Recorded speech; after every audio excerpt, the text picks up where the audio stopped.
مرتبہ آپ کے بیان محبت میں حاضری کا شرف حاصل ہوا. ہم پر بڑا احسان ہے اس خالق کائنات کا کہ جس نے ہمیں محمد کا امتی بنایا، علی کا شیعہ بنایا اور حسین کا عزادار بنایا. اور اس در کا کمال یہی ہے کہ جو اس در پہ جھکتا چلا جاتا ہے بلند ہوتا چلا جاتا ہے. اس در کا کمال یہ ہے کہ اس در پہ اگر کوئی پتھر بھی آ جائے تو گوہر نایاب بن جایا کرتا ہے.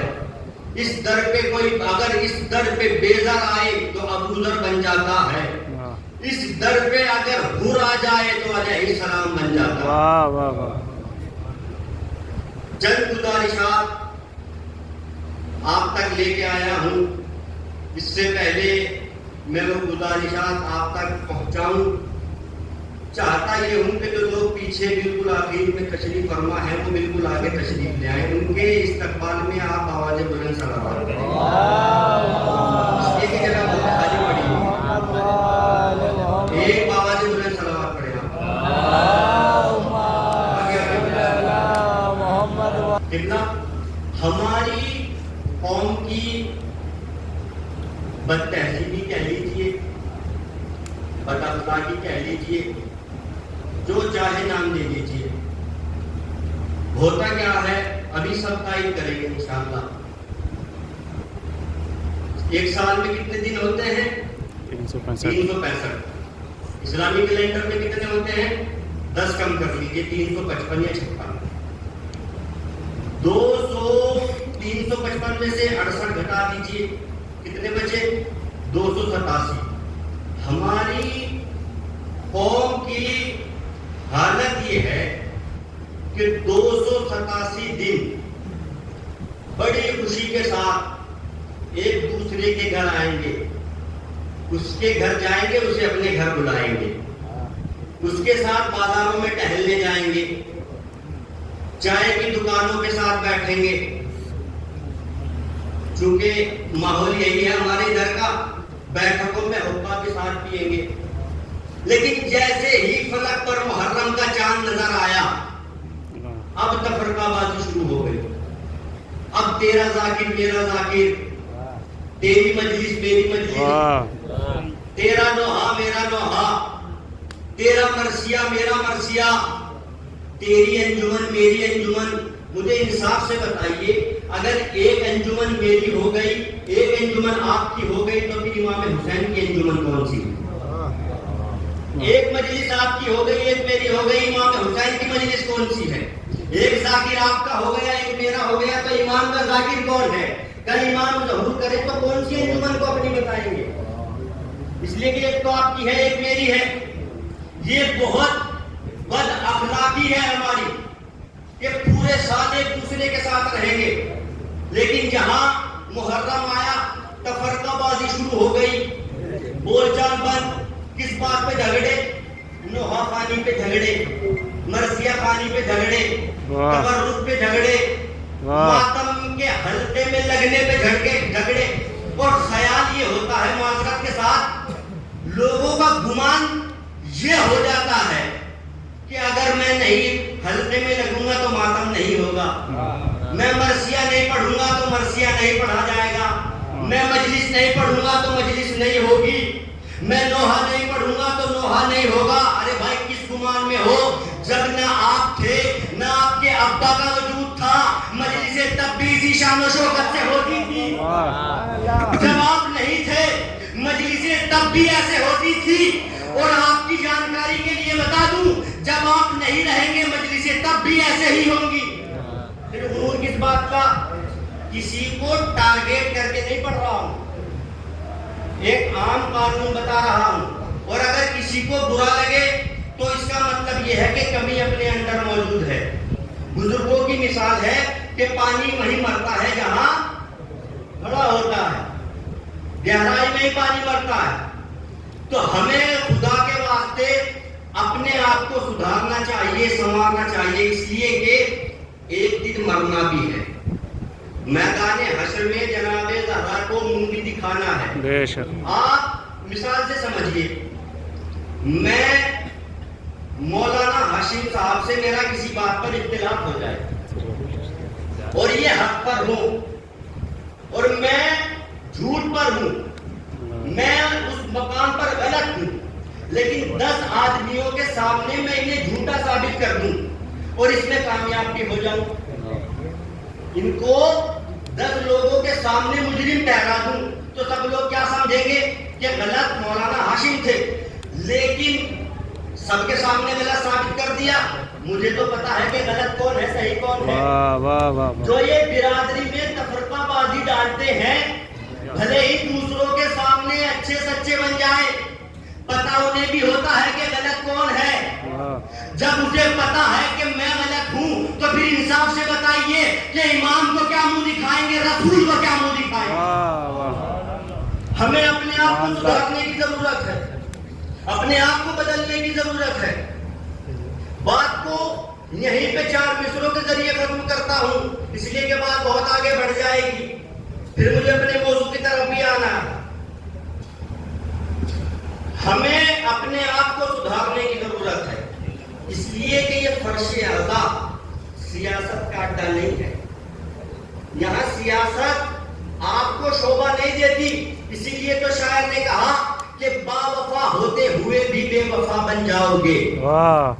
با وفا ہوتے ہوئے بھی بے وفا بن جاؤ گے، تم نے سوچا بھی نہ ہوگا کیا سے کیا بن جاؤ گے. تیسرے چوتھے مصرے پہ توجہ کہ با وفا ہوتے ہوئے بھی بے وفا بن جاؤ گے، تم نے سوچا بھی نہ ہوگا کیا سے کیا بن جاؤ گے. ارے مت دکھاؤ فرش مجلس پر سیاست کے ہنر، ورنہ تم ہر بنتے بنتے ہر بن جاؤ گے. واہ واہ واہ واہ. ایک صلوات پڑھے بر محمد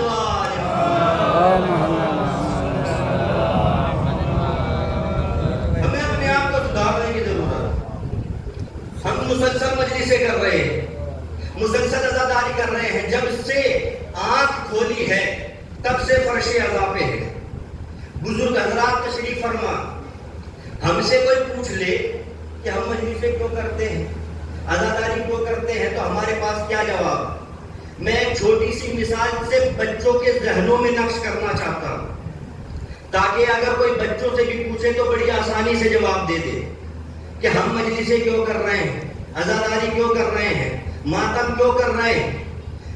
جب جناب یوسف کو ان کے بھائیوں نے ایک قافلے والے کو بیچ دیا، تفسیر نہیں پڑھ رہا ہوں، قافلے والے کو بیچ دیا، وہ جناب یوسف کو لے کر مصر پہنچا اور انہیں بازار میں فروخت کرنا چاہا، تو جناب یوسف کو خریدنے کے لیے خزانے کا انبار لگنا شروع ہوا. بڑے بڑے ثروت مند جناب یوسف کو خریدنا چاہتے تھے، بڑے بڑے دولت مند جناب یوسف کو خریدنا چاہتے تھے. خزانے کا ڈھیر لگا ہوا تھا، ہر کوئی چاہتا تھا کہ جناب یوسف کو خریدے. لگا ہوا تھا، مصر کا بازار سجا ہوا تھا. اسی بھیڑ میں جہاں بڑے بڑے رئیس زادے جناب یوسف کو نہیں خرید پا رہے تھے، وہیں ایک ضعیفہ چلی اپنے چند سکوں کی پوٹلیاں لے کر جناب یوسف کو خریدنے کے لیے. اس مجمع کو چیرتی ہوئی جب آگے بڑھی تو لوگوں نے پوچھا اے ضعیفہ تیرا کیا ارادہ ہے؟ کہنے لگی میں یوسف کو خریدنا چاہتی ہوں. لوگوں نے بڑے غور سے دیکھا اور دیکھنے کے بعد کہا ہے ضعیفہ تیرا دماغ خراب ہو گیا ہے. ارے بڑے بڑے ثروت مند تو یوسف کو خرید نہیں پا رہے ہیں، بڑے بڑے پیسے والے تو یوسف کو خرید نہیں پا رہے ہیں، ان کا خزانہ خالی ہو گیا مگر وہ یوسف کو خریدنے میں ناکام ہے، اور تو چند سکوں کی پوٹلی لے کر چاہتی ہے کہ یوسف کو خرید لے. جو بڑھیا نے جواب دیا نا وہ سن کر لوگ بھی حیران رہ گئے. کہنے لگی جانتی میں بھی ہوں کہ میں یوسف کو خرید نہیں سکتی، کہ جب تو خرید نہیں سکتی اور تجھے پتا بھی ہے کہ تیری استطاعت نہیں ہے تو تجھ سے بڑا بیوقوف اس دنیا میں کون ہوگا کہ تو یوسف کو خرید نہیں سکتی. اور تجھے اس بات کا علم بھی ہے پھر بھی یوسف کو خریدنے کے لیے آ گئی. کہنے لگی بات سنو, عقل کے ناخن لو. ارے میں اس لیے یوسف کو خریدنے کے لیے نکلی ہوں کہ کل جب بھی یوسف کے خریداروں کی فہرست بنے گی تو میرا نام یوسف کے خریداروں میں لکھا جائے گا. واہ واہ واہ واہ. میرا نام یوسف کے خریداروں میں لکھا جائے گا. جانتے ہم بھی ہیں کہ امام کو قتل ہوئے 1400 سال ہو گئے, کربلا کے واقعے کو گزرے ہوئے 1400 سال گزر گئے, مگر آج ہم یہ ماتم کر کے, یہ مجلسیں کر کے, یہ عزاداری کر کے دنیا والوں کو یہ پیغام دینا چاہتے ہیں کہ دیکھو جب کل میدان حشر میں فہرست سنائی جائے تو ہمارا نام یزید کے طرفداروں میں نہ آئے, حسین کے عزاداروں میں لکھا جائے. صلوات پڑھیں بر محمد.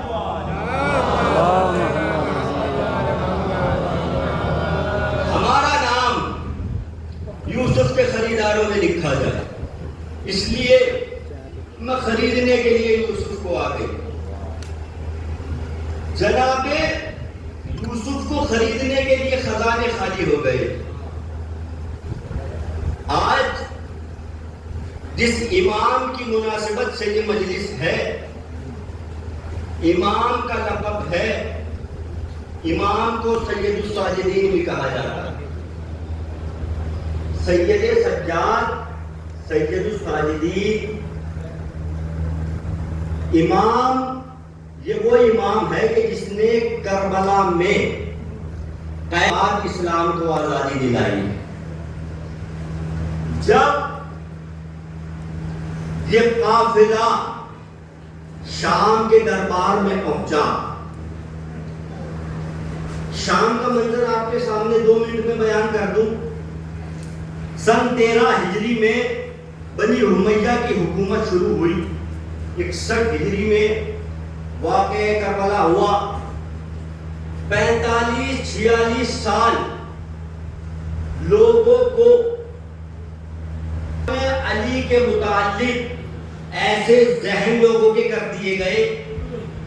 کوئی کہتا تھا کہ علی نماز نہیں پڑھتے, ماؤں کی گودوں سے بچوں کو چھین لیا جاتا تھا اور انہیں کہا جاتا تھا کہ تمہارے بچوں کو علی چھین کر لے گیا. دن کے اجالے میں بچوں کو کھیلنے کے لیے کھلونے دیے جاتے تھے, رات کے اندھیرے میں وہ کھلونے بچوں سے چھین لیے جاتے تھے اور بچوں سے کہا جاتا تھا یہ کھلونے علی چھین کر لے گیا. اب یہ بچے نہیں رہے, کبھی جوان بھی ہوئے. اب یہ بچے جوان نہیں ہو رہے تھے, بچوں کے دلوں میں علی کی نفرت جوان ہو رہی تھی. جب مولائے کائنات شہید ہوئے اور لوگوں کو پتا چلا کہ مسجد کوفہ میں علی شہید کر دیے گئے تو لوگوں کے جملے یہ تھے کہ علی مسجد میں کر کیا رہے تھے, اتنا دور کر دیا گیا. یزید نے اپنے دربار میں 700 کرسی نشین بلائے. یہ کون تھے؟ یہ یزید کے اپنے درباری نہیں تھے, یہ دوسرے ملکوں سے بلائے گئے ایمبیسڈر تھے. وہاں کے صحافی تھے, وہاں کے سفیر تھے, جنہیں یہ کہہ کر بلایا گیا تھا کہ ماذا اللہ خلیفہ وقت یزید کے مقابلے پہ ایک باغی اٹھا تھا جس کا نام حسین تھا. یہ تھوڑی سی تمہیدی مراحل سے گزر جائے گی. ایک حسین نامی شخص یزید کے مقابلے پہ اٹھا تھا. یزید خلیفہ وقت ہے, 700 کرسی نشین بلائے گئے اور اہل بیت کو دربار میں بلایا گیا. امام سجاد کس حال میں ہے؟ ہاتھوں میں ہتھکڑیاں, پاؤں میں بیڑیاں, کمر میں لنگر, گلے میں خاردار توپ. جب پہنچے دربار سجا تو ایک مرتبہ یزید نے اپنے درباری خطیب کو کہا کہ منبر پہ جا اور جا کر ہمارے خاندان کی تعریف کر اور خانوادہ اہل بیت کی برائی کر. جب وہ خطیب منبر پہ پہنچا تو جانے کے بعد حکم کے مطابق اس نے یزید کے اور اس کے خاندان کی تعریف کی اور پھر اہل بیت کی برائی شروع کی. اور جب اس مقام پہ پہنچا کہ ماذا اللہ خلیفہ وقت یزید کے مقابلے پہ ایک شخص اٹھا تھا, ایک باغی اٹھا تھا جس کا نام حسین تھا. جب اس نے یہ جملہ دہرایا, اب لوگوں نے دیکھا, وہ جو صحافی تھے, وہ جو سفیر تھے, وہ جو پترکار تھے, وہ جو ایمبیسڈر تھے, انہوں نے دیکھا ابھی تک جو شخص جس کے ہاتھوں میں ہتھکڑیاں تھی, پاؤں میں بیڑیاں تھی, کمر میں لنگر تھا, جو قید کے عالم میں تھا, ابھی تک جو بیمار لگ رہا تھا, مفتار لگ رہا ہے, وہ شخص اٹھا. امام سجاد اٹھے. اٹھنے کے بعد ایک مرتبہ اس درباری خطیب سے مخاطب ہوئے اور ہونے کے بعد کہا, او ملعون چپ ہو جا, تو نے لوگوں کو راضی کرنے کے لیے اللہ کو ناراض کر دیا ہے, اور منبر سے اتر جا. کمال یہ نہیں ہے کہ امام نے اسے کہا کہ تو منبر سے اتر جا, بلکہ کمال یہ ہے کہ وہ چپ بھی ہوا اور منبر سے بھی اترا. امام نے اپنے چچا کی سنت پہ عمل کیا تھا. امام حسن نے بھی کسی زمانے میں منبر پہ بیٹھنے والے کو یہی کہا تھا کہ اتر میرے باپ کے منبر سے, اتر میرے باپ کے منبر سے, اتر میرے باپ کے منبر سے, اتر میرے باپ کے منبر سے. صرف اتنا ہی نہیں کہا تھا, بلکہ کہا کہ اتر میرے باپ کے منبر سے اور جا کے اپنے باپ کے منبر پہ بیٹھ. امام نے اس منبر پہ بیٹھنے والے کو دو ذمہ داری دی تھی کہ جا کر پہلے اپنا باپ تلاش کر اور پھر اپنے باپ کا منبر تلاش کر. اتر میرے باپ کے منبر سے. امام سجاد نے اسے حکم دیا. اب وہ جو صحافی تھے ان کے قلم اٹھے تھے یہ لکھنے کے لیے کہ خلیفہ وقت یزید کے مقابلے پہ ایک باغی اٹھا جس کا نام حسین تھا. مگر جیسے ہی امام سجاد نے بولنا شروع کیا, ایک مرتبہ ایک دوسرے کو کوہنی مار کے کہنے لگے کہ ابھی کچھ مت لکھنا, اس لیے کہ منظر بدل رہا ہے, ابھی تک جو بیمار لگ رہا تھا مختار لگ رہا ہے. امام سجاد یزید کے چہرے کی طرف دیکھ کے کہنے لگے, اگر اجازت ہو تو میں اس لکڑیوں کے ڈھیر پہ جا کر کچھ کہوں. میں دستے ادب جوڑوں گا مولا, یہ منبر ہے, آپ اسے لکڑیوں کا ڈھیر بتا رہے ہیں, آواز امام آئے گی. ابھی تم نے سنا نہیں, تم نے دیکھا نہیں, اس منبر سے اہل بیت کے مقابلے پر ایک خطیب کو بلا کر ان کی برائی کی جا رہی تھی, اہل بیت کی شان میں گستاخی کی جا رہی تھی. یاد رکھنا, جس منبر سے فضائل اہل بیت بیان نہ ہو وہ منبر نہیں ہوتا, لکڑیوں کا ڈھانچہ ہوا کرتا ہے. یزید سے جب کہا کہ مجھے اجازت دے تو یزید آپ کو کیا لگتا ہے آسانی سے اجازت دے دی ہوگی؟ نہیں, بلکہ یزید نے صاف انکار کر دیا. امام نے لہجے کو بدلا, ایک مرتبہ فرمایا, اگر تم مجھے اس منبر پہ جانے کی اجازت دے گا تو میں اللہ اور رسول کی باتیں کروں گا, میں وہ باتیں کروں گا جن کا سننا ثواب ہے. کہاں سے لا کر کہاں گھیرا ہے امام نے.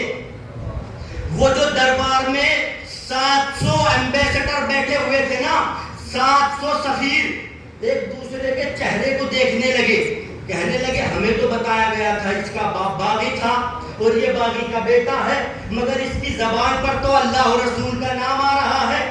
ارے بھائی, دشمن کو اپنے علاقے میں بلا کر گھیرنا اور بات ہے, مگر دشمن کے گھر میں گھس کر جو اسے اسی کے جال میں پھنسا دے اسے سید سجاد کہا جاتا. ایک صلوات پڑھیں بر محمد.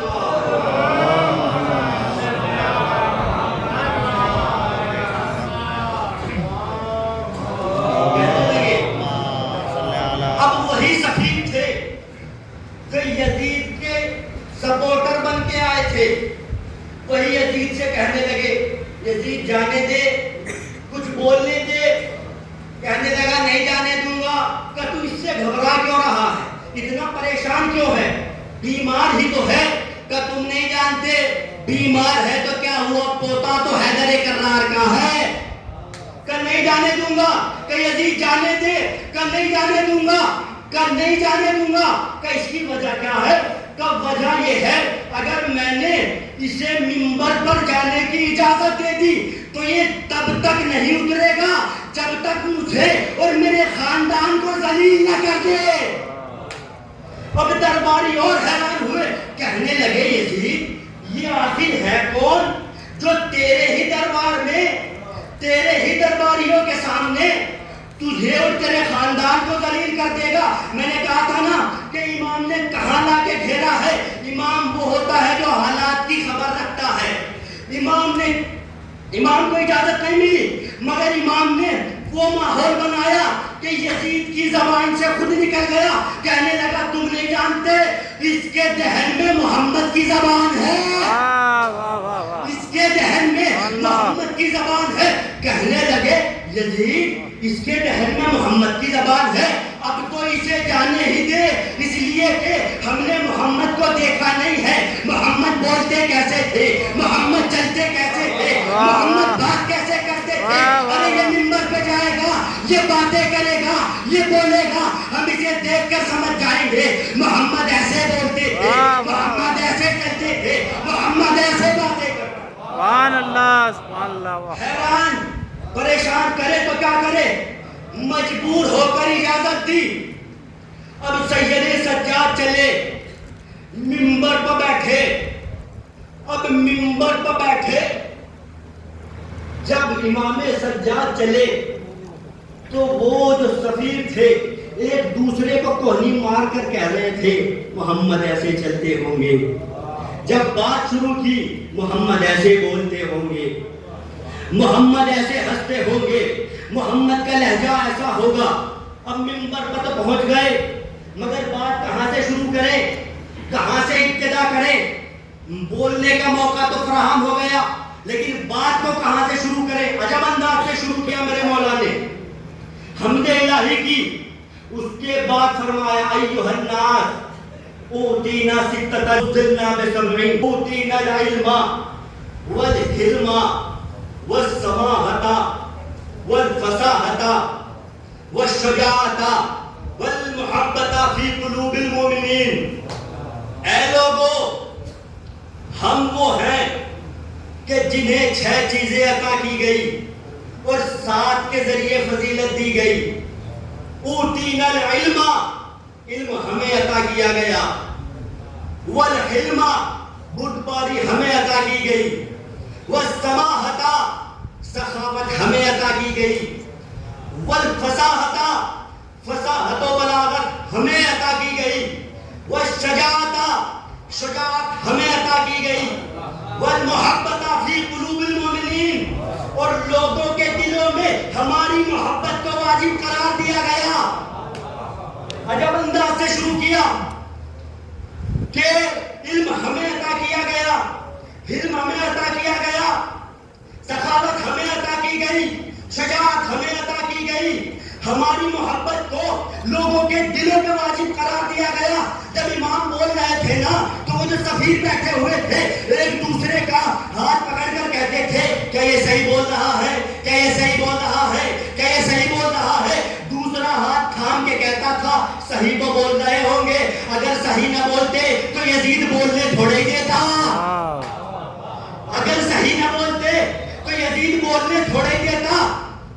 اب تک جو امام نے فرمایا وہ امام کا خطبہ تھا، مگر اب جو فرمایا وہ امام کا حملہ تھا، وہ امام کا حملہ تھا۔ پوتے کس کے ہیں؟ حیدر کرار کے پوتے ہیں۔ بڑی صفت ہے امام کی، ایک اہم صفت ہے صفت شجاعت۔ شجاعت کا کیا عالم تھا مولا کائنات کی؟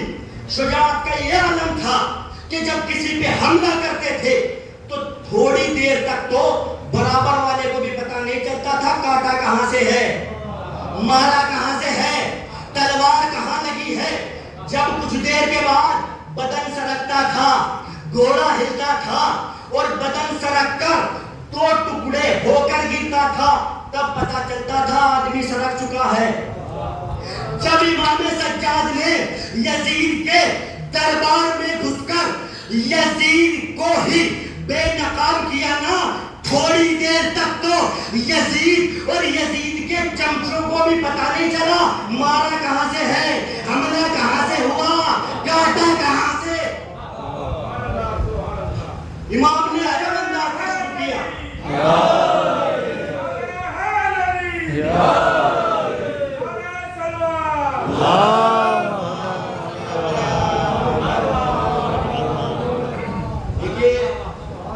معلوم مجھے بھی ہے کہ وقت زیادہ ہو چکا ہے اور میں بھی آپ کی طرح جمنا کے کنارے ہی رہنے والا ہوں۔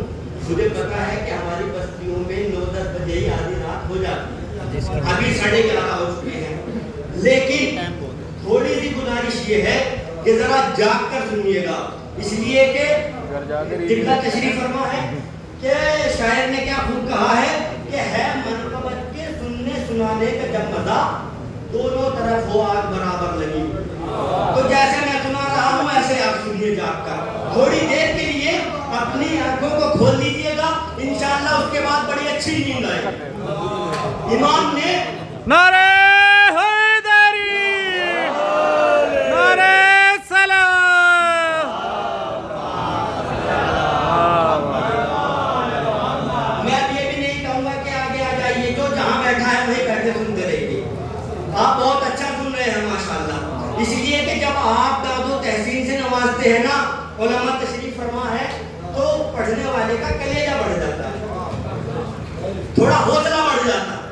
امام نے عجب انداز سے شروع کیا، تمہید کا مطلب برائی سے گزر چکا اور آپ کے چہرے بھی پڑھ رہا ہوں، جب لگے گا نا کہ تھک گئے تبھی چھوڑ دوں گا۔ امام نے عجب انداز سے شروع کیا، اب تک جو فرمایا وہ خطبہ تھا، اب جو فرمایا وہ حملہ تھا۔ کیا کہا تھا کہ خلیفہ رسول، اس کے مقابلے میں ایک باغی تھا جس کا نام حسین تھا۔ امام نے وہیں سے شروع کیا جہاں سے یزید نے جڑ کو پکڑا ہوا تھا۔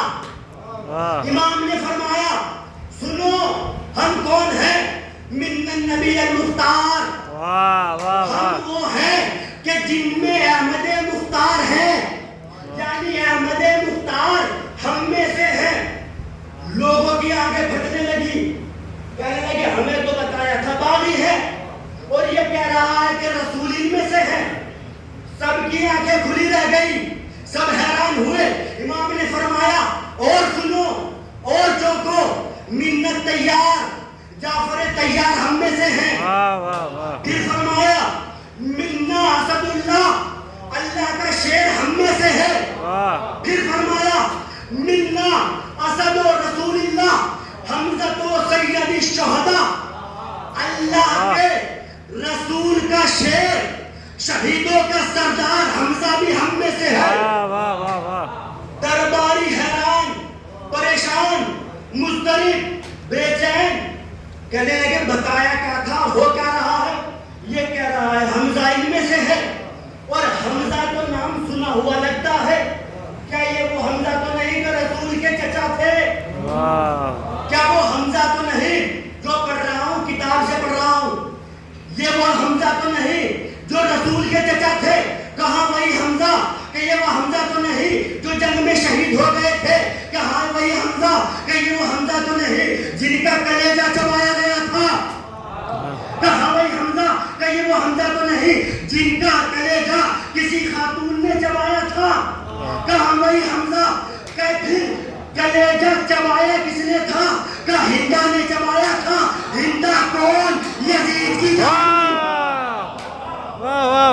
حیران کہنے لگے یزید کی دادی ہندہ حمزہ کا کلیجہ چبایا اور یہ خلیفہ رسول بنا بیٹھا ہے۔ ارے سید سجاد کی شجاعت کا عالم دیکھیے کہ سید سجاد نے یزید کے درباریوں میں، یزید کے سامنے، یزید کے چہرے سے نقاب بھیج کر ایک پیغام دیا۔ یہ جو خود کو خلیفہ رسول بتا رہا ہے، یہ رسول کا خلیفہ نہیں ہے بلکہ رسول کے چچا حمزہ کا کلیجہ چبانے والی ہندہ کا پوتا ہے۔ ایک صلوات پڑھیں۔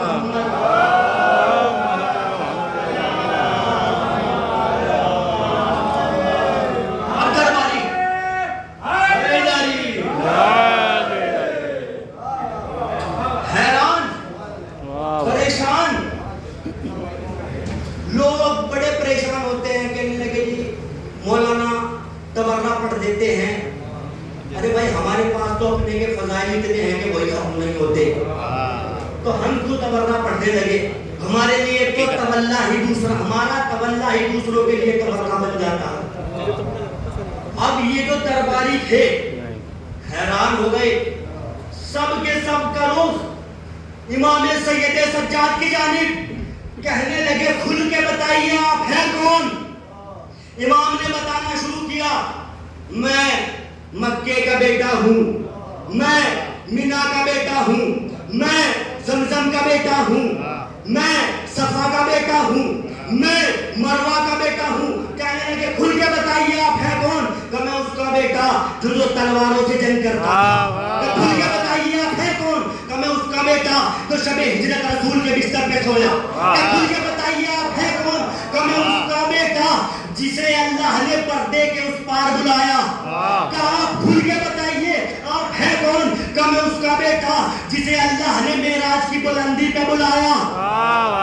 کھل کے بتائیے آپ ہیں کون؟ اب امام نے بتانا شروع کیا، میں اس کا بیٹا جو شب ہجرت رسول کے بستر پہ سویا، میں اس کا بیٹا جو تلواروں سے جنگ کرتا تھا، میں اس کا بیٹا جسے اللہ نے بلندیوں پہ بلایا، میں اس کا بیٹا جسے اللہ نے معراج پہ بلایا، میں اس کا بیٹا جو خیبر کا فاتح ہے، میں اس کا بیٹا جو فاتح خیبر ہے، میں اس کا بیٹا جو کاتب مرحب و انتر ہے، میں اس کا بیٹا جو احد کا فاتح ہے، میں اس کا بیٹا جو بدر کا فاتح ہے، میں اس کا بیٹا جو ملائکہ کا قائد ہے، میں اس کا بیٹا جو کلیم اللہ ہے، میں اس کا بیٹا جو انجیل کا ایلیا ہے، میں اس کا بیٹا جو غفور کا نغمہ ہے، میں اس کا بیٹا جو زبور کا نغمہ ہے، میں اس کا بیٹا جو غفور کا پردہ ہے، میں اس کا بیٹا جو کتب الاقطاب ہے، میں اس کا بیٹا جو حبیب الاحباب ہے، میں اس کا بیٹا جو امام محشر ہے، میں اس کا بیٹا جسے اللہ نے عرش پہ بلایا، میں اس کا بیٹا جس کی آنکھ عین اللہ، میں اس کا بیٹا جس کا چہرہ وجہ اللہ، میں اس کا بیٹا جس کا سینہ اللہ، میں اس کا بیٹا جس کا نفس اللہ، ارے میں اس کا بیٹا جس نے ابراہیم کی توبہ قبول کرائی، میں اس کا بیٹا جس نے آدم کی توبہ قبول کرائی، میں اس کا بیٹا جس نے نوح کی کشتی پار لگائی، میں اس کا بیٹا جس نے ابراہیم کو آگ سے بچایا، میں اس کا بیٹا جس نے یوسف کو کنویں سے نکالا، میں اس کا بیٹا جس نے موسیٰ سے طور پہ باتیں کی، میں اس کا بیٹا جس نے عیسیٰ کو کہوارے میں انجیل کی تعلیم دی، میں اس کا بیٹا جس نے ایوب کو صبر سکھایا، میں اس کا بیٹا جس نے یعقوب کو روشنی بخشی، ارے میں اس کا بیٹا جس نے داؤد کو لوہا نرم کرنے کا ہنر سکھایا. بس مختصر اتنا سمجھ لیجئے، میں اس کا بیٹا جو کعبے میں پیدا ہوا.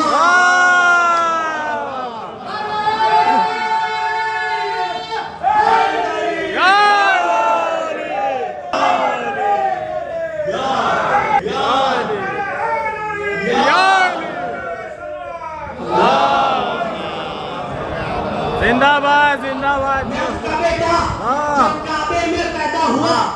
سارے درباری حیران پریشان، کہنے لگے اتنا عظیم شخص دنیا میں آیا، آگے چلا گیا، ہمیں پتہ بھی نہیں چلا. کہنے لگے دستے ادب جوڑ کے کہنے لگے آپ کھل کر بتائیے آپ ہیں کون؟ امام نے کہا ابھی بتائے دیتا ہوں کہ میں کون ہوں، مگر یہ جو یزید تخت پہ بیٹھا ہے پہلے اس سے پوچھو اور پوچھ کے بتاؤ وہ جو کعبے میں پیدا ہوا تھا وہ اس کا دادا تھا یا میرا دادا؟ واہ واہ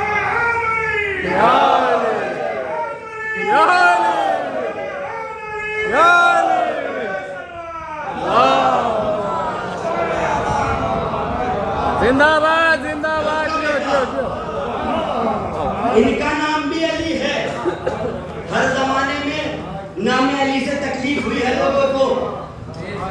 جب ابن زیاد کے دربار میں مولا سجاد کو پیش کیا گیا تو ابن زیاد نے درباریوں سے پوچھا یہ جو زنجیروں میں جکڑا ہوا ہے یہ کون ہے؟ درباریوں نے کہا یہ علی ہے. نام علی چڑھتا ہے. کہنے لگا یہ حسین کو ہو کیا گیا تھا؟ اپنے ہر بیٹے کا نام علی رکھا. جس کے سینے پہ نیزہ لگا وہ بھی علی، جس کے گلے پہ تیر لگا وہ بھی علی، یہ جو زنجیروں میں جکڑا ہوا ہے یہ بھی علی. بڑا تاریخی جواب دیا میرے مولا نے. مولا نے فرمایا ابن زیاد سن، میرے باپ کو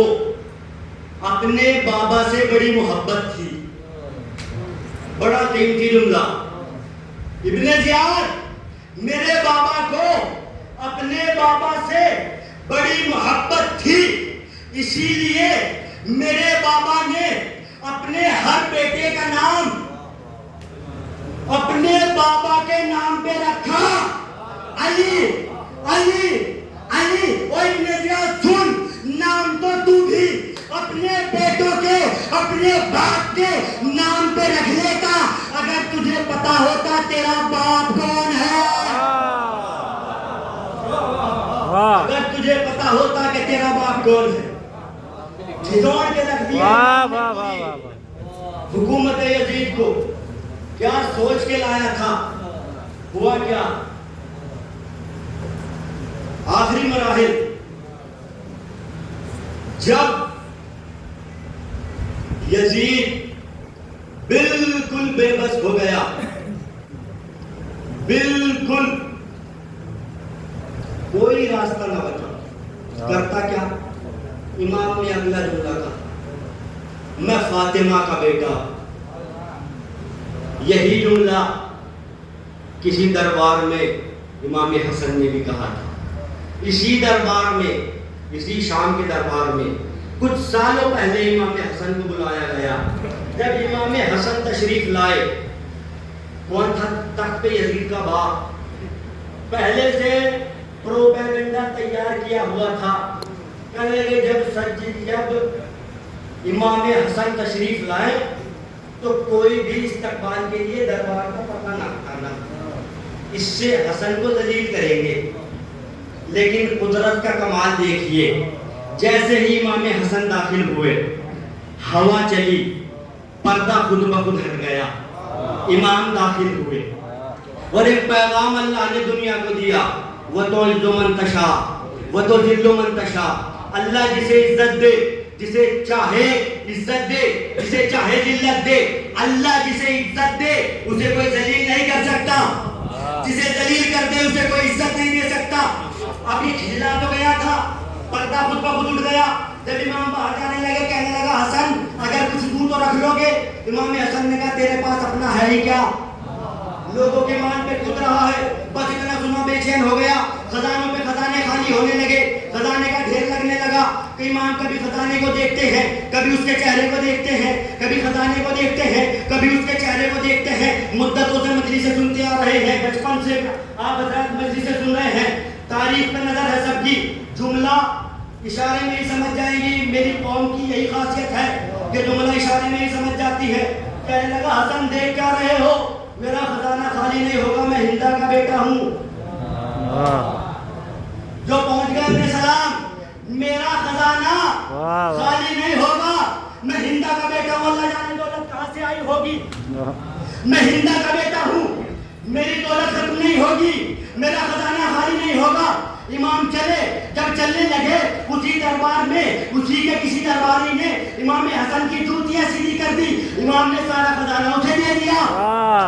یہ حیران ہو گیا, کہنے لگے حسن کیا کیا, سارا خزانہ دے دیا. امام نے کہا بتا کیا کہہ رہا تھا, تو ہندا کا بیٹا ہے, تیرا خزانہ خالی نہیں ہوگا, تیری دولت ختم نہیں ہوگی. ارے میں فاطمہ کا بیٹا ہوں, میری سخاوت ختم نہیں ہوگی. آخری جملہ, جب بالکل بے بس ہو گئے یزید, اپنی مشاورین کو بلایا. کہنے لگا کیا کیا جائے, اس لیے کہ اگر تھوڑی دیر اور منبر پر بیٹھا رہا تو میرا تو تختہ الٹ جائے گا, اپنی زبان میں کہہ دوں گھر کا ڈھیر بنا دے گا. اس کا کچھ علاج مجھے بتاؤ کہ میں کیسے اس منظر کو تبدیل کروں. اس کے مشاورین بھی ایسے ہی تھے, کہنے لگے کام کر اذان کہلوا دے. یزیدیت کے جنازے میں آخری, یزیدیت کے تابوت میں آخری تیر خود ہی گاڑا. مؤذن پہنچا, بے ٹائم کا مؤذن پہنچا, مؤذن اذان شروع کی, اللہ اکبر. آخری جملہ ہے, امام سید سجاد نے فرمایا بے شک اللہ سب سے بڑا. مؤذن نے کہا اشہدو ان لا الہ الا اللہ. امام نے فرمایا بے شک میرے آزاد جوارے اس بات کی گواہی دیتے ہیں کہ اس کے سوا، میں گواہی دیتا ہوں کہ اللہ کے سوا کوئی معبود نہیں۔ اب جیسے ہی مؤذن نے کہا اشہد ان محمد رسول اللہ، انہوں نے کہا تجھے اسی نام کا واسطہ بس یہی ٹھہر جا، تجھے اس نام کا واسطہ بس یہی ٹھہر جا۔ درباری کھڑے ہوئے ہیں، نظریں سید سجاد پہ ٹکی ہوئی ہے، یزید کی نظریں بھی سید سجاد پہ، مؤذن کی نظریں بھی سید سجاد پہ، صفیوں کی نظریں بھی سید سجاد پہ، جو وہاں کے شام کے لوگ تھے ان کی نظریں بھی سید سجاد پہ۔ کہنے لگے یہ بیچ میں کیوں روک دیا، اب یہ کیا کہیں گے؟ ایک مرتبہ سید سجاد نے یزید کی آنکھوں میں آنکھیں ڈال کے کہا اب بتا بڑی دیر سے کیا کہہ رہا تھا، کون جیتا کون ہارا، کون جیتا کون ہارا، کون جیتا کون ہارا؟ میں تجھے بتاتا ہوں کہ کون جیتا کون ہارا۔ اگر یہ محمد تیرے نانا کا نام ہے تو تو جیتا، اگر حسین کے نانا کا نام تو حسین جی۔ سبحان اللہ۔ میں نے ابھی مجلس کے پہلے کیا کہا تھا کہ 45 سال پروپیگنڈا کیا ہے بنی امیہ نے، اہل بیت کے خلاف لوگوں کو بھڑکایا، برین واش کیے لوگوں کے، مینٹلی ڈسٹرب کیا گیا لوگوں کو، لیکن قدرتیں اور طاقتیں، شجاعتیں اور فصاحت و بلاغت امام سجاد، جو کتنا وقت لگتا ہے خطبہ دینے میں؟ 30-35 منٹ، 10-15 منٹ اس مؤذن کو چپ کرانے میں، یزید سے اجازت لینے میں لگے ہوں گے، 40-45 منٹ بھی تو لگے ہوں گے۔ یہ سید سجاد کا کمال ہے کہ 45 سال کے بنی امیہ کے پروپیگنڈے کو 45 منٹ میں خاک میں ملا دیا۔ یہ ہے سید سجاد کا کمال۔ نماز خالق کائنات کی طرف سے ایک عظیم تحفہ تھی، سب نے نمازیں پڑھی ہیں، مگر سید سجاد نے اس نماز کو منزل معراج پہ پہنچا دیا۔ بس میرے عزیزو، یہ رات، یہ شب، وہ شب ہے جو سید سجاد سے منسوب۔ اور سجاد میرا سلام ہو اس امام پر کہ جس کی امامت کی پہلی شام ہی شام غریبت ہے۔ میرا سلام ہو اس امام پر کہ جس کی امامت کی پہلی شام ہی شام غریبت ہے۔ بڑا روئے ہر امام سجاد، خون کے آنسو روئے ہیں میرے دل۔ 34 یا 36 سال امام نے گریہ کیا۔ لوگ کہتے تھے کس چیز کو دیکھ کر روتے تھے امام؟ جب وضو کا پانی سامنے آتا تھا تو اسے دیکھ کر رونے لگ جاتے تھے۔ لوگ کہا کرتے تھے، اصحاب کہا کرتے تھے، مولا یہ تو وضو کا پانی ہے، اسے دیکھ کر کیوں روتے ہو؟ امام کہا کرتے تھے یہی تو وہ پانی تھا کہ جس کے لیے علی اصغر نے گلے پہ ٹھیر کھا لیا۔ اتنا ہی پانی ہوگا جو میری بہن سکینہ نے پیا ہوگا، اور اسی پانی کے لیے تو سکینہ تڑپتی تھی۔ کہ کیا مولا سکینہ کو پانی نہیں ملتا تھا؟ جملہ سنو گے میرے عزیزو، میں نے علماء سے سنا کہ سکینہ کو پانی نہیں ملتا تھا۔ امام سجاد نے کہا بھائی پانی تو ملتا تھا، لیکن سکینہ اس قدر پیاسی تھی کہ سکینہ کی ہڈیوں نے گوشت چھوڑ دیا تھا۔ تو بولا پانی نہیں ملتا تھا تو پانی تو ملتا تھا۔ کبھی امام سجاد نے کہا کہ جو مجھے ہتکڑیاں اور بیڑیاں، جو زنجیریں مجھے باندھی گئی تھی، وہ دھوپ کی شدت سے گرم ہو جایا کرتی تھی۔ جملہ سنو گے میرے عزیزوں، میں نے علماء سے سنا کہ پانی تو ملتا تھا مگر میری زنجیریں دھوپ کی شدت سے گرم ہو جایا کرتی تھی۔ اور جب سکینہ کو پانی ملتا تھا، اپنے پانی کا کوزہ لے کر سکینہ میرے قریب آتی تھی اور اپنے حصے کا پانی میری زنجیروں پہ چھینکا کرتی۔ اجرکم اللہ، کبھی ذبیحے کو دیکھ لیا تو گریہ کرنے لگتے تھے. مدینے کے قصاب امام کو دیکھ کر اپنے ذبیحوں پہ پردہ ڈال دیا کرتے. ایک روز سید سجاد بازار سے گزر رہے تھے. ایک قصاب نے اپنی مصروفیت کی وجہ سے سید سجاد کو نہیں دیکھا, نظر نہیں پڑی. ذبیحے کو ڈھکنا بھول گیا, پردہ ڈالنا بھول گیا, اور امام کی نظر ذبیحے پہ پڑی. اس کے پاس گئے. ایک مرتبہ اس قصاب سے کہتے ہیں, بھائی جب تو نے ذبیحے کو ذبح کیا, کیا تو جب اس کو ذبح کر رہا تھا کوئی جانور اسے دیکھ تو نہیں رہا تھا؟ کہ نہیں مولا, کوئی جانور اسے دیکھ نہیں رہا تھا. کہ جب تو نے اسے ذبح کیا چھری کو تیز کر لیا تھا یا نہیں؟ کہا مولا چھری کو تیز کر لیا تھا. کہ یہ بتا جب تو نے اسے ذبح کیا پانی پلایا تھا یا نہیں؟ کہا مولا پانی پلایا تھا. ارے سجاد نے کربلا کا رخ کیا, آئے میرا بابا کے میدان میں 3 دن کا بھوکا پیاسا شہید کر دیا گیا.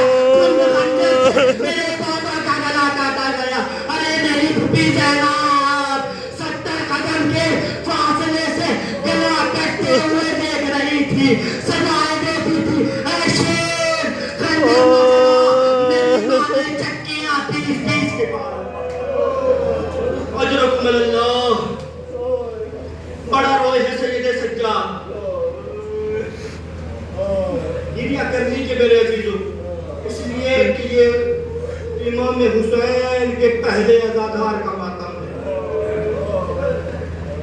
بڑا گریہ کیا.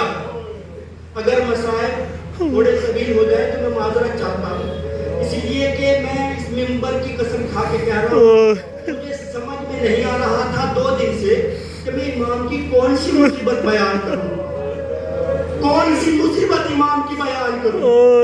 بڑی مصیبتیں اٹھائی ہیں سید سجاد نے. بڑا گریہ کیا. ایک شخص امام کی خدمت میں آیا تو وہ دوڑ کے کہتا, مولا میرے بھائی کی شادی ہے, آپ تشریف لے آئیے.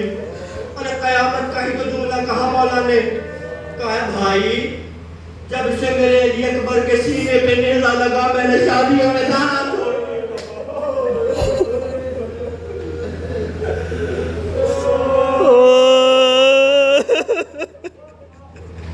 جب سے علی اکبر کے نیزہ لگا جانا چھوڑ دیا. خود نے ہاتھوں کو جوڑا, مولا میری دلی خواہش تھی کہ امام نے فرمایا تو ضد کرتا ہے تو میں شادی میں آ جاؤں گا, مگر میری ایک شرط ہے. امام نے فرمایا بھائی تو اپنے گھر پہ ایک مجلس رکھ لینا, ایک ذاکر کا انتظام کر دینا, اور میرے بھائی علی اکبر کے متاع بیان کرنا میں آ جاؤں گا.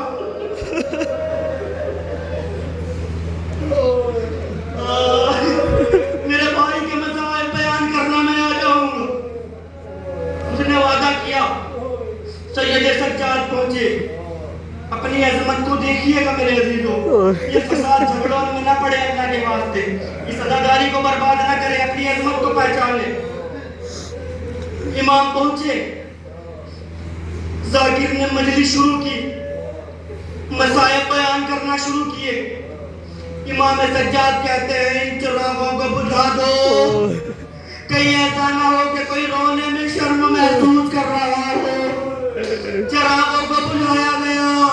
مجلس تمام ہوئی. اب جو چراغ روشن ہوئے تو کیا دیکھا, سید سجاد اپنی جگہ پہ موجود نہیں ہے. اور پلٹ کر دیکھا تو جہاں عزاداروں کی جوتیاں رکھی ہوئی تھی, سید سجاد وہاں پہ گریہ کر رہے تھے. آئے علی اکبر, آئے علی اکبر. ارے لو ہاتھوں کو جوڑا, مولا آپ یہاں کو بیٹھے. کہے بھائی اب تک یہ تیرے مہمان تھے, اب یہ میرے مہمان ہیں. اب سید سجاد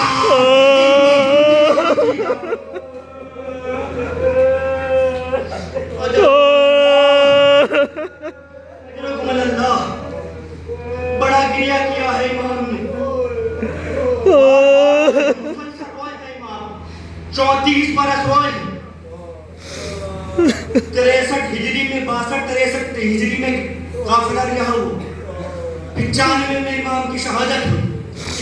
61 ہجری میں واقع کربلا ہوا، 34 سال گریہ کیا، روتے رہا کرتے تھے، میں بڑا احساس سے پڑھ رہا تاکہ سب تک آواز پہنچے اور امام کی مظلومیت کو سمجھے، اس لیے کہ یہ وہ مظلوم شخصیت ہے کہ جب یہ اپنے باپ پر گریہ کیا کرتے تھے تو کوئی تعزیہ نہیں مارا کرتا، رونے نہیں دیا جاتا تھا، مسلسل روتے رہے، لوگ بڑے حیران رہا کرتے تھے، بڑے پریشان رہا کرتے تھے، سوال کیا کرتے تھے مولا کیوں روتے ہو؟ ارے آپ اس سے جو وطن میں کسی نے کیا کلام، کہا زیادہ ستم تم پہ یا امام، رو رو کے 3 بار کہا شام شام، مولا 3 بار شام کا، ایک بار شام، ایک دربار شام، ایک زندان شام، ارے بازار شام کی مصیبت ہم پہ یہ تھی، تماشائیوں کا مجمع تھا، بے کجاوا اونٹوں پر آلے رسول کو بٹھایا گیا، کوئی پتھر مارتا تھا، کوئی گرم پانی پھینکتا تھا، ارے کوئی آگ پھینکتا تھا، کسی نے آگ پھینکی، ارے ایک شعلہ میرے سر پہ گرا، میرا ماما جل گیا۔ یہ بازار کی مصیبت تھی، ارے دربار کی مصیبت ہم پہ یہ تھی کہ شرابیوں کا مجمع، علی کی بیٹیاں بے مکنا و چادر، ارے 700 کرسی نشین میری ماں بہنیں بے مکنا و چادر، میری پھپھیوں کے سر پر چادر نہیں تھی، میرے ہاتھوں میں ہتھکڑیاں، پاؤں میں بیڑیاں، گلے میں توق، ارے میری پھپھیوں کے سر کھلے تھے، ارے قیامت ہی تو آ گئی، میری بہن کو کنیزی نے مانگا۔ یہ دربار کی مصیبت تھی، ارے زندان کی مصیبت ہم پہ یہ تھی، ہمیں ایسے زندان میں ڈالا گیا کہ دن میں دھوپ پڑتی تھی، رات کو اور پڑتی تھی، ارے سکینہ صبح کے وقت میرے پہلو میں بیٹھ جایا کرتی تھی اور مجھ سے پوچھا کرتی تھی، اے بھیا سجاد یہ پرندے کہاں جا رہے ہیں؟ ارے میں یہ پرندے بیٹی سے بہن سکینہ، یہ پرندے کھانے جا رہے ہیں، پانی پینے جا رہے ہیں، جب شام ہوتی وہ پرندے واپس پلٹتے، یہ پرندے اب کہاں جا رہے ہیں؟ ارے میں کہتا بہن یہ پرندے اپنے گھروں کو لوٹ رہے ہیں، ارے سکینہ میرے چہرے کو دیکھ کے کہا کرتی تھی، اے بھیا کیا ہم بھی گھر جائیں گے یا اسی زندان میں مر جائیں گے؟ آئے میری سکینہ زندان شام میں مر گئی، میں سکینہ کو پسند نہ کی۔ اجرکم اللہ، آپ کی عظمت بتاؤں میرے دادا، میرے عزیزو آپ کی عظمت بتاؤں، جب مجلس عزا برپا ہوتی ہے تو چند بیویاں بھی ہمارے درمیان آ کر بیٹھ جاتی ہیں، ان بیویوں میں 3 برس کی بچی بھی ہوتی ہے، جب آپ گریہ کرتے ہیں تو وہ کہتی ہے پھپھی اماں یہ لوگ رو کیوں رہے ہیں؟ تو جناب زینب کہتی ہے بیٹی یہ تیرے بابا کے علامات ہیں، یہ تیرے بابا کا ماتم کر رہے ہیں، ارے یہ ضعیف تیرے بابا پہ رو رہے ہیں، یہ جوان علی اکبر کا ماتم کر رہے ہیں، یہ بچے علی اصغر پہ رو رہے ہیں، ارے سکینہ کہتی اے پھپھی اماں اگر یہ آزاد ہوتے میرا اصغر نہ مارا جاتا، میرا بابا نہ مارا جاتا۔ اجرکم اللہ، اجرکم اللہ، خدا ان آوازوں پہ اپنی رحمت نازل کرے۔ میں بہت مختصر کر رہا ہوں، جب ولید نے آپ کو زہر دے دیا اور آپ کی زہر کی وجہ سے حالت بدلنا شروع ہوئی، حالت متغیر ہوئی اور شہادت کا وقت قریب آیا تو اپنے اولاد عزیز اقربا کو جمع کیا، آپ کی اولاد عزیز اقربا بستی والے جمع ہوئے کہنے لگے کہ ہم امام کا جنازہ شان و شوکت سے اٹھائیں گے. ارے سجاد تڑپ گئے. خبردار میرے جنازے میں کوئی شان و شوکت نہ کرنا. ارے میرا بابا کربلا کے میدان میں نہ کوئی کفن دیا نہ کوئی کچھ. اجرکم اللہ. میرے بابا کا لاشا زمین کربلا پہ تھا. کوئی غسل دینے والا نہیں, کوئی کفن دینے والا. خبردار شان و شوکت نہ کرنا. عزیزوں کو جمع کیا, وصیتیں شروع کی, وصیت کرنا شروع کی. بیٹوں کو الگ وصیت, بیٹیوں کو وصیت, بچوں کو, خاندان والوں کو, امت کو وصیت. اس کے بعد فرمایا مجھے خاک پہ لٹا دو, مجھے خاک پہ لٹا دو. ارے لوگوں نے کہا, عزیز و اقربا نے کہا مولا آپ کے جسم کی وہ حالت نہیں ہے کہ آپ کو خاک پہ لٹایا جائے, آپ کا جسم کمزور ہے. کہا نہیں مجھے خاک پہ لٹا دو.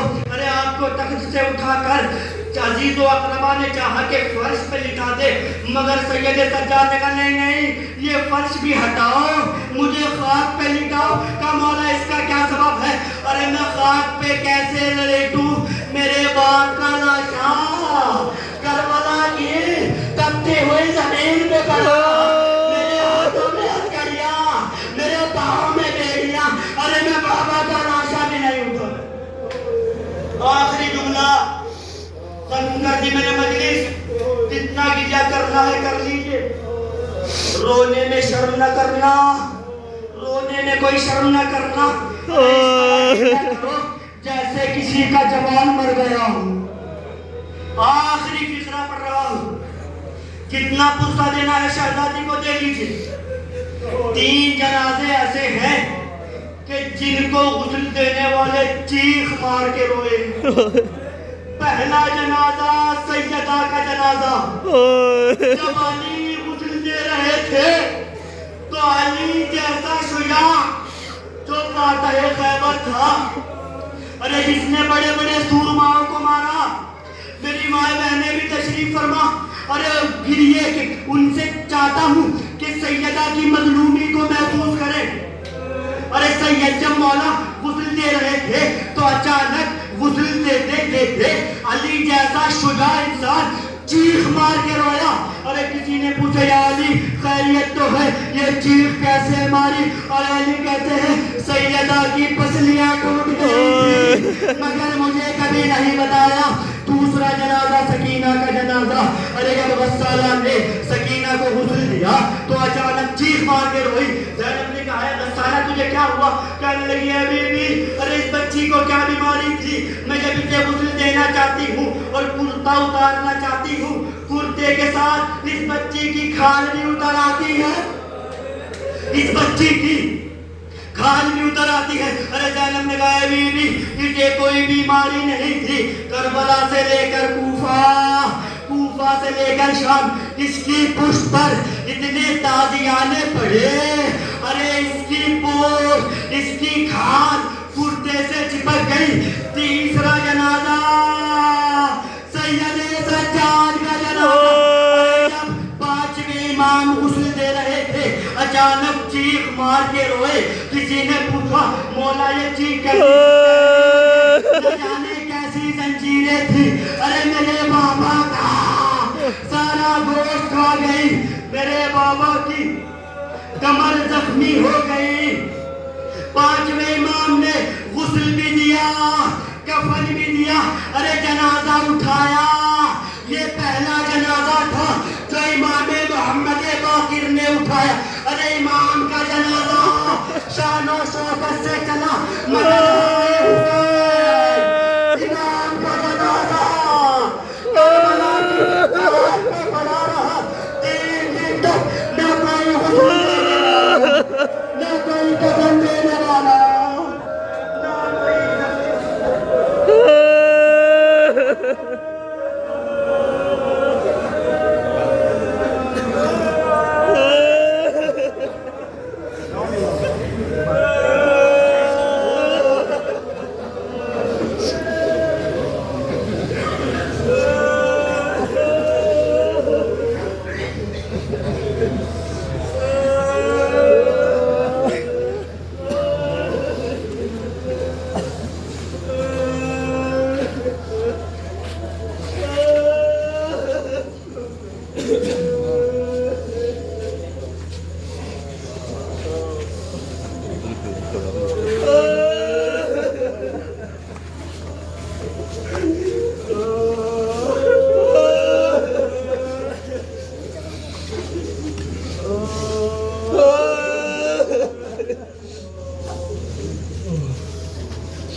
یا سجاد یا سجاد